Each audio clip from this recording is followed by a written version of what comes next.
지금 화면에 띄워두신 2026년 3월 기준 최신 투자 전략 리포트, 그 첫 장이랑 두 번째 장의 핵심 요약부터 바로 들어가 보겠습니다.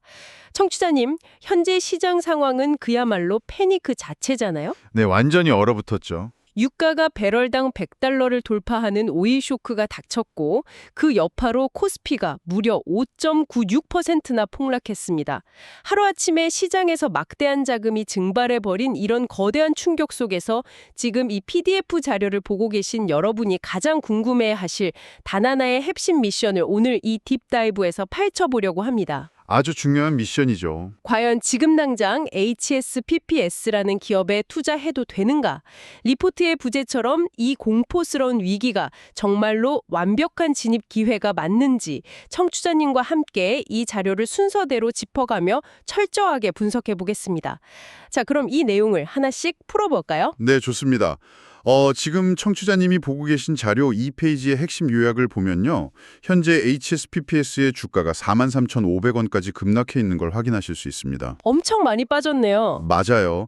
그런데 여기서 우리가 가장 먼저 그리고 가장 중요하게 분리해서 생각해야 할 개념이 바로 공포와 펀더멘털입니다. 아, 시장의 공포와 기업의 진짜 가치를 따로 봐야 한다는 말씀이시죠? 정확합니다. 방금 말씀하신 그 매크로 쇼크, 즉 오일 쇼크가 시장 전반에 극심한 유동성 축소 공포를 불러일으켰잖아요.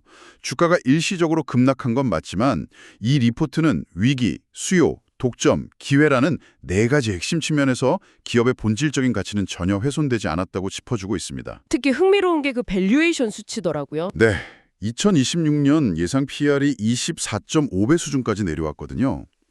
HSP가 가진 압도적인 시장 지배력을 감안하면 이건 그야말로 공포가 만들어낸 역사적인 할인 행상 구간에 진입했다는 뜻입니다.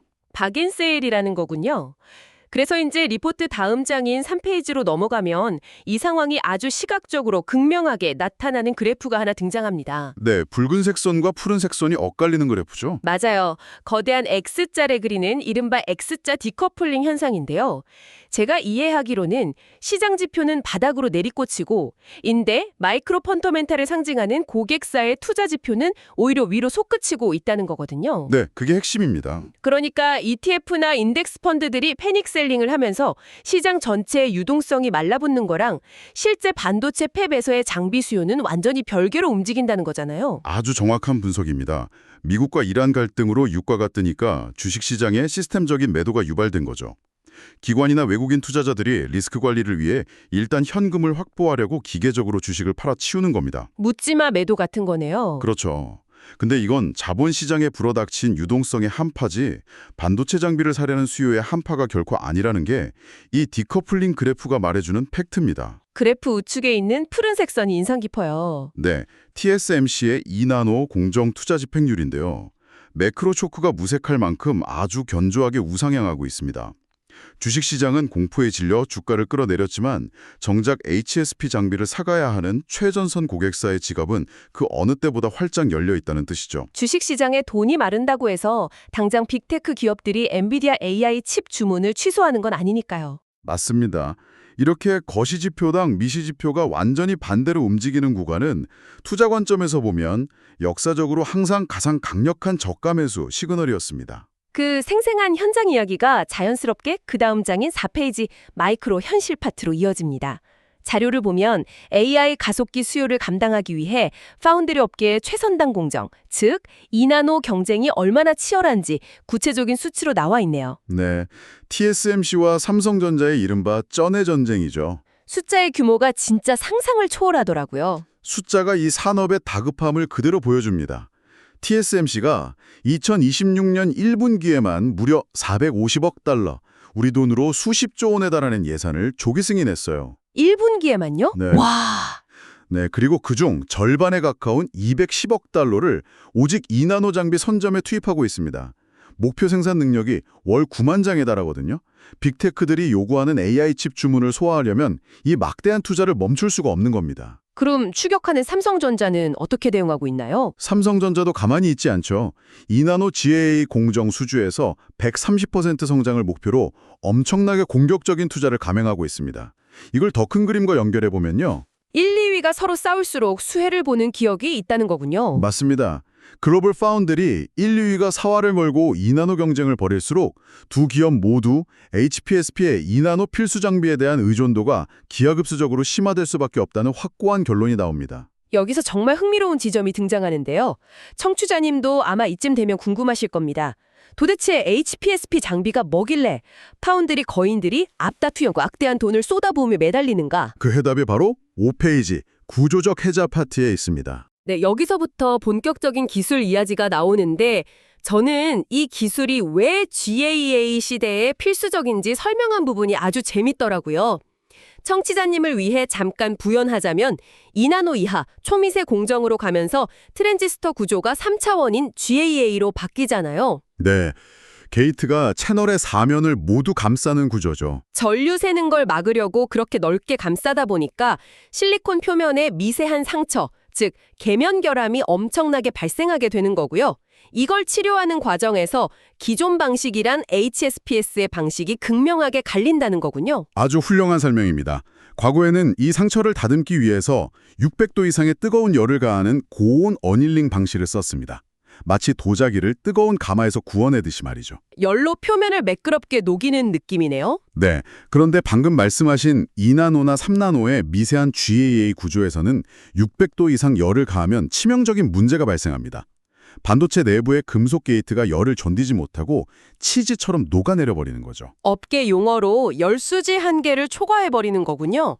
오븐에 빵을 굽는데 온도를 너무 높이면 겉에 발라둔 크림이나 버터가 형체도 없이 다 녹아버리는 것과 비슷하겠네요. 정확한 비유입니다. 그래서 반도체가 망가지지 않게 온도를 낮춰야만 하죠. 그런데 온도를 낮추면 이번엔 결함이 제대로 치유가 안 되는 딜레마에 빠지게 됩니다. 진퇴양난이네요. 바로 이 한계점에서 HSPS의 독보적인 저온 고압 수소 어닐링 기술이 마법을 부립니다. 온도는 금속이 녹지 않는 450도 이하로 획기적으로 낮추고요. 온도를 낮추면 치료가 안 되잖아요. 대신에 무려 25기압이라는 엄청난 압력으로 100% 순수 수소를 밀어넣어서 결함을 완벽하게 치유해버리는 겁니다. 와, 온도라는 물리적 한계를 압력으로 돌파한 거네요. 네, 그리고 여기서 진짜 중요한 건 안전성입니다.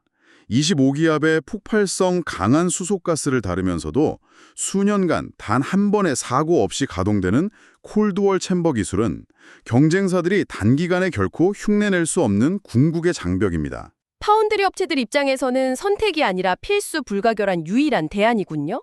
하지만 투자를 고민하시는 분들 입장에서는 리스크를 짚고 넘어가지 않을 수 없죠. 6페이지를 보시면 투자자들을 가장 괴롭혔던 이슈가 나옵니다. 네, 예스티와의 특허 분쟁 노이즈죠. 법적 공방이 계속 뉴스에 오르내렸는데 솔직히 제가 파운드리 경영진이라면 지금처럼 원가 절감이 중요한 시대에 경쟁사가 30% 싸게 납품하겠다고 하면 솔깃할 것 같거든요. 소극적 권리범위 심판에서 예스티가 일부 승소 판정도 받았잖아요. 이 부분은 어떻게 봐야 합니까? 아주 예리하고 현실적인 질문입니다. 일단 팩트부터 명확히 정리해보죠. 특허 심판은 크게 두 갈래였습니다. 첫째, HSPS의 핵심 특허 자체가 무효인지를 따지는 심판에서는 HSPS가 완벽하게 승소했습니다.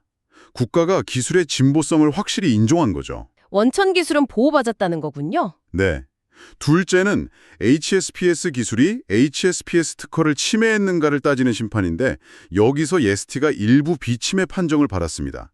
현재 HSPS가 불복해서 항소 진행 중이라 법적 노이즈가 100% 끝난 건 아니에요. 그럼 아까 제 질문처럼 30% 싸게 들어오면 파운드리가 그 장비를 쓰지 않을까요? 그 질문에 대해서는 리포트 6페이지 우측에 있는 콜 장벽이라는 개념으로 답할 수 있습니다. 콜 장벽이요? 단순히 가격 경쟁력만으로는 뚫을 수 없는 벽인가요? 그렇습니다. 많은 분들이 법원 판결 하나로 내일 당장 경쟁사 장비가 공장에 떡하니 들어갈 수 있다고 착각하시는데 최선단 공정의 현실은 전혀 다릅니다.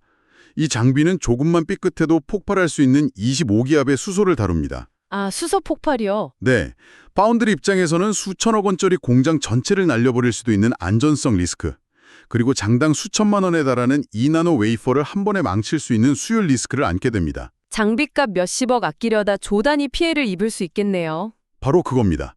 수년간 무사고 트랙 레코드가 없는 새로운 장비를 섣불리 핵심 양산 라인에 투입할 경영진은 아무도 없습니다. 이게 바로 법적 노이즈에도 불구하고 HSP의 2026년 예상 시장 점유율 95% 유지가 확신되는 지극히 현실적이고 강력한 이유죠. 듣고 보니 정말 고개가 끄덕여집니다.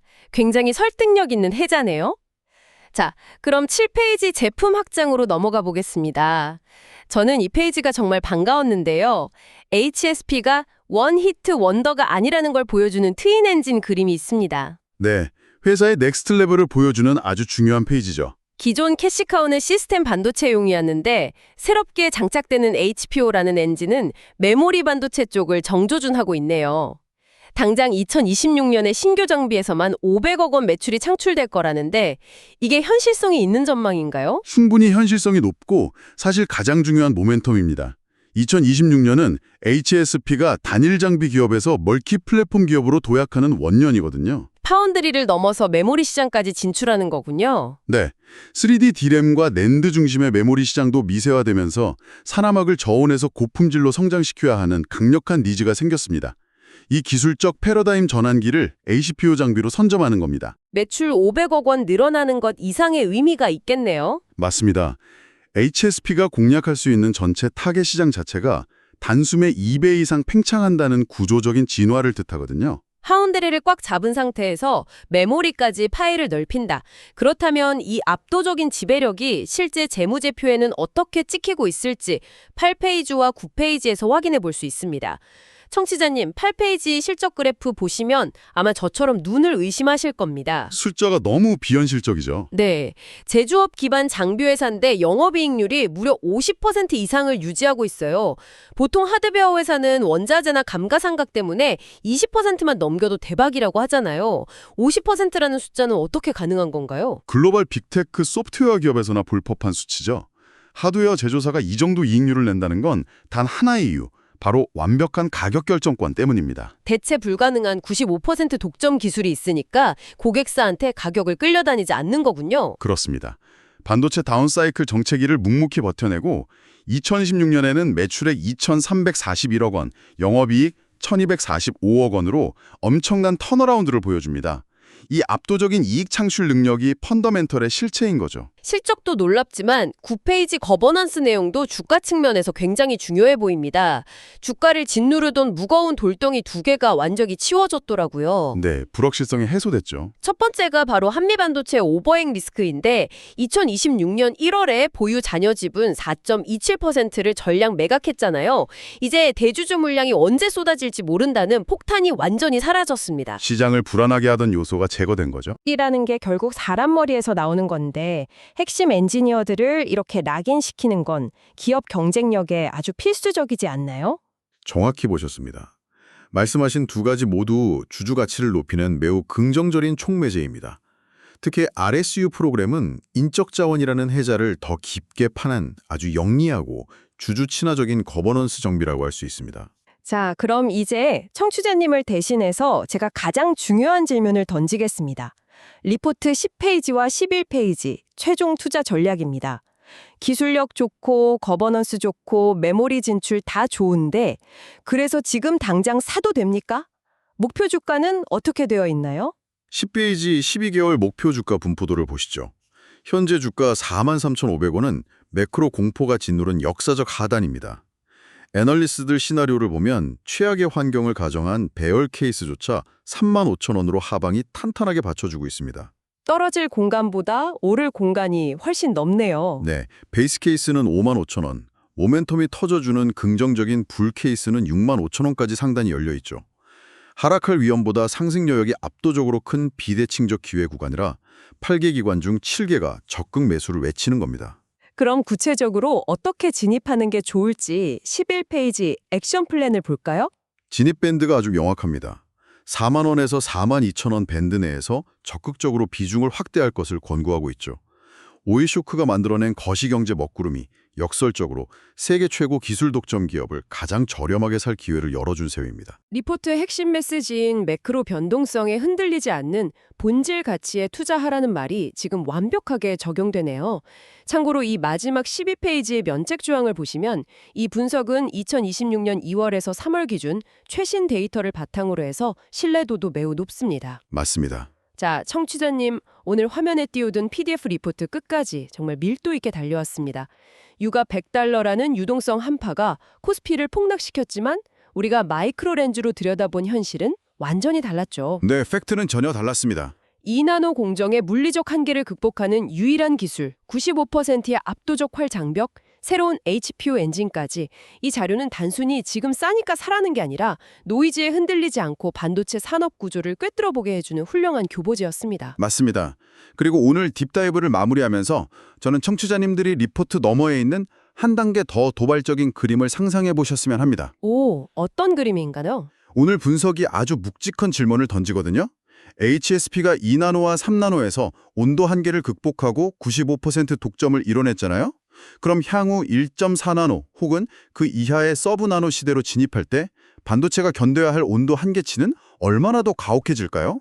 와, 생각만 해도 숨이 턱 막히는 물리적 장벽이겠네요. 네, 만약 이 콜드월 기술 외에는 그 어떤 대안도 물리적으로 불가능해지는 극단적인 임계점이 온다면 어떻게 될까요? 글로벌 반도체 생태계 전체가 단 하나의 장비 기업에 100% 중속되는 전례 없는 상황이 벌어질 수도 있습니다. 한 기업이 전 세계 반도체 목줄을 쥐게 되는 거군요. 지정학적 리스크를 피하려는 파운드리 거인들이 과연 이 절대적인 독점 상황을 언제까지 지켜보기만 할지, 이 거대한 체스판에서 앞으로 어떤 움직임이 나타날지 청취자님도 꼭 한번 깊이 고민해 보시기 바랍니다. 지금 당장의 투자를 넘어 반도체 산업 전체의 패권을 뒤흔들 수 있는 아주 날카롭고 매력적인 질문이네요. 공포가 지배하는 시장에서 이성적으로 기업의 본질만 바라본 오늘 이 시간, 청취자님의 인사이트가 한층 단단해지셨길 바랍니다. 다음 딥다이브에서도 가장 흥미로운 최신 자료와 함께 찾아오겠습니다. 깊게 파고들고 넓게 바라보십시오. 끝까지 함께해 주셔서 감사합니다.